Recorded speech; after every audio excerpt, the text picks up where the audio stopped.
Welcome, ladies and gentlemen, to SAPPHIRE 2021. My name is Georg Kube. I am running the industrial machinery and components industry here at SAP.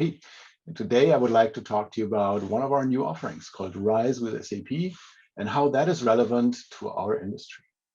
So when we look at our industry, then we see that the big global trends are certainly having an impact on manufacturers. They're an opportunity and a challenge at the same time. How do we support new mobility, sustainable energy? How do we make cities more livable? At the same time, the old quote unquote industry trends are still very much relevant. Customers are becoming much more demanding. Partners are becoming customers, customers are becoming competitors. The changing playing field is affecting the industry, and digital is everywhere. So what we see is that companies in the industrial manufacturing space are starting to deliver tailor-made solutions at scale and as a service. This is almost like a motto for being successful in this challenging situation.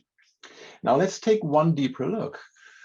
We are working with companies across the globe, hundreds of companies every year. And what we see as a pattern is that manufacturers are pursuing 5 strategic priorities from a strategic perspective, from the perspective of the CEO, the CIO, CDO, and so forth. The first one is customer centricity, not only looking at the direct customer, but looking at the customer of the customer of the customer, all the way to the end consumer to truly understand how the products and solutions of a company impact the experience at the end. That in many cases leads them to rethink their product strategy, make products more specific to an individual customer. We call this serving the segment of one. And then they realize they can much better do that when products become digital, when they become connected, when features are actually implemented through digital capabilities rather than physical capabilities. Now, these products need to be manufactured in different ways. They're much more complex. So what's commonly called Industry 4.0, or what we also refer to as digital supply networks and smart manufacturing, is the 4th important strategic priority. And finally, almost the holy grail in manufacturing these days is the idea of servitization and outcome-based business models, meaning I don't simply sell my product, I give it to the customer and then charge for the usage and for the outcome.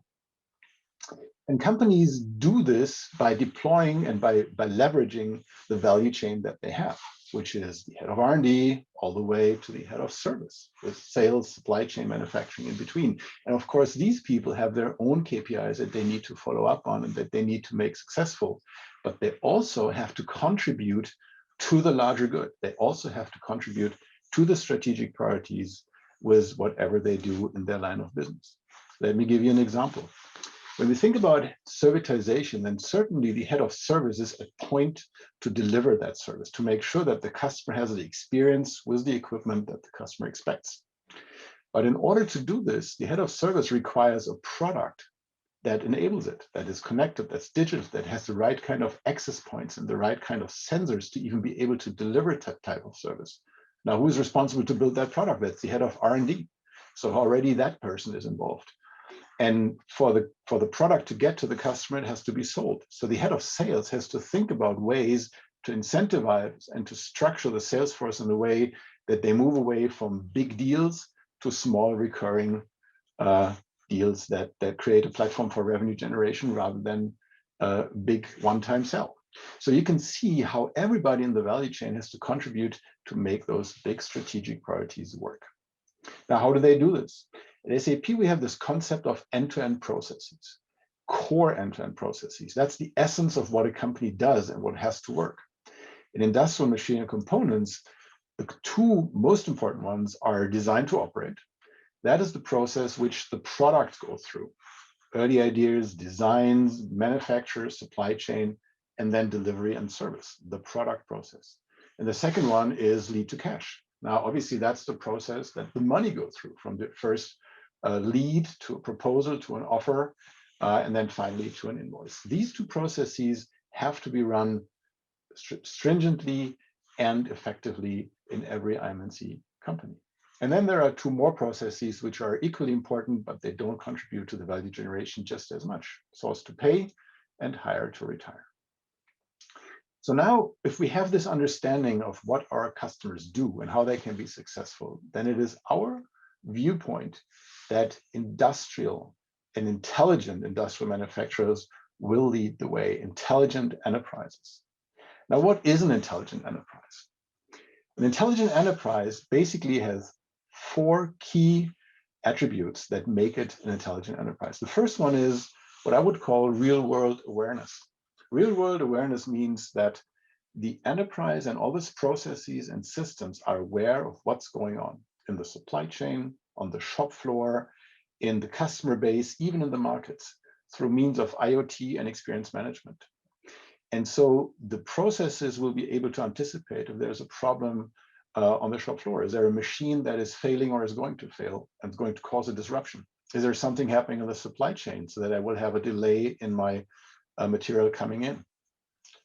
The second attribute is intelligent decision making. Now that all these signals are coming in, intelligent enterprises have AI and ML-based tools and capabilities that help make decisions automatically that in former times would have been done by intelligent people in front of screens. Like, I have 2 important customers, but I only have 1 scarce material left to satisfy both of their orders. Which one do I choose? This is something that can be done based on all this information and can be done automatically in an intelligent fashion. The third attribute would be flexible value chains, because with all this change going on and with all this adaptability, obviously the value chains and the processes also have to be flexible and have to be adapted to whatever needs to be done.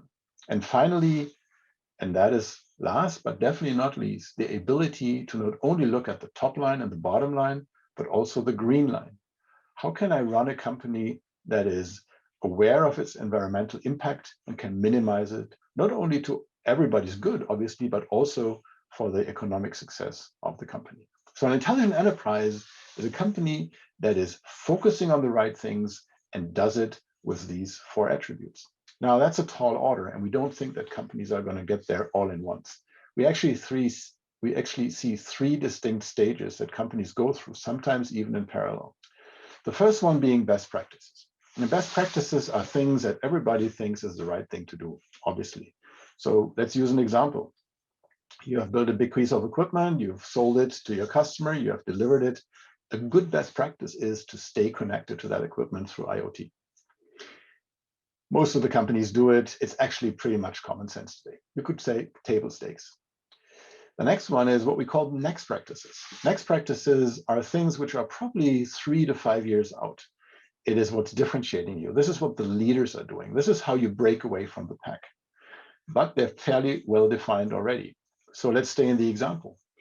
If a best practice is to connect to the equipment, then the next practice is to do something with what you learn about the equipment. So when all these signals are coming in, plug them into the processes that when you see something is happening with the equipment, you already reserve a technician. You already allocate a certain spare parts that you need and these kind of things. So connecting the asset to your processes would be the next practice. And then finally, the third stage would be what we call the vertical edge. This is really where innovation happens. This is where things are not so clear. Companies are starting speedboats and they stop them again because it is really the next level of business. So one thing that always comes to mind in the example that I just mentioned is when you get all the information about all the equipment that you've ever sold, what could you do with the data? Maybe you could stage up a new business on advisory services, calibration services, these kind of things, right? So vertical edge is far out there. It is disruptive. So the intelligent enterprise, in our perspective, is a vision for companies in the manufacturing space to become leaders. And we at SAP have taken everything that we have, our complete portfolio, and we have restructured it in a way that it best serves that need. We call it the Intelligent Enterprise Architecture. The Intelligent Enterprise Architecture is our complete portfolio from business networks through Intelligent Suite, Industry Cloud, our business technology platform, down to the data centers and the hyperscalers that we're all running on. It supports the key processes designed to operate and lead to cash. And most importantly, it gives you the opportunity on the one hand side to optimize what you know, what you do, your best practices, run them as reliable and as effective as possible, stable. And at the second, and also on the other hand side, it allows you to transform and innovate in a quick, agile, and flexible fashion by using the industry cloud. SAP's industry cloud is a collection of smaller cloud applications. They're all industry specific. Many of them are built by SAP, but also a lot are built by partners. In fact, we envision that most of the industry cloud in the end will be built by partners of SAP. And the industry cloud helps you to do this innovative, quick, and agile part of becoming an intelligent enterprise. Now, while companies understand this and they get it, it is still a lot of questions that are open. They ask themselves, okay, how do I even tackle this? How long is it going to take me? What's the cost? Who do I work with? So all these questions are open, and we understand that. It's not an easy thing to get there. So what we've done is we have created a new offering, which is called RISE with SAP. RISE with SAP is our concierge service to the intelligent enterprise transformation as a service. It is comprised of the key products that you need, S/4HANA and S/4HANA Cloud as the nucleus, as the foundation for the intelligent enterprise, augmented with a starter pack for the business network and business technology platform, so you can extend and customize at the same time. A infrastructure layer, which gives you the scalability that you need, either by SAP or from hyperscalers, and augmented with tools and services that help you not only to chart your business transformation, but also the IT transformation through code analyzer, readiness check, and these kind of things. So RISE with SAP gives you everything that you need to become an intelligent enterprise on a foundational level in one box. And then what we've done is we combine that with our industry cloud solution offerings, because with the industry cloud solution offerings, you also get this innovative part. And those two things together basically deliver two sources of differentiating value. The first one being helping you to enable the strategic priorities that we just discussed, the ones that are relevant for you, very important. At the same time, helping you to do it in a way that mitigates risks, reduces IT costs, and accelerates time to these values. We can do this by using our cloud delivery capabilities. Now, what are those in detail? Well, first of all, there's this element of transformation readiness. You need to understand where you are today, where is your differentiation to the competition, where should you start, what should be your first moves be? And we do this by achieving process excellence together with our business process intelligence toolset and our experience. We then offer all of this as a service experience. So you get a very simple support model, you get a simplified contract and commercials, and we take care of the updates and the augmentation of the solutions that need to be done. By doing that, we create this operational resilience that you need, because you are using proven reference architectures that have been tested across industries and across regions with many, many companies. You are relying on infrastructures by the hyperscaler or by SAP that have been proven and provide the right level of security. And finally, by doing this, we can give you the cloud qualities of lower TCO, fast implementation time, and minimized risk. So in a nutshell, SAP understands your industry. We understand what it takes to be successful in these challenging times. We have a vision for you to become an intelligent enterprise, to do as much as possible to become that successful company. We have restructured our complete portfolio to meet your needs. We call it the Intelligent Enterprise Architecture. And now with RISE with SAP, we have an offering that helps you do this as easily, as quickly, and with lowest TCO as possible. I'm really looking forward to welcome you on that journey as well. Thank you very much.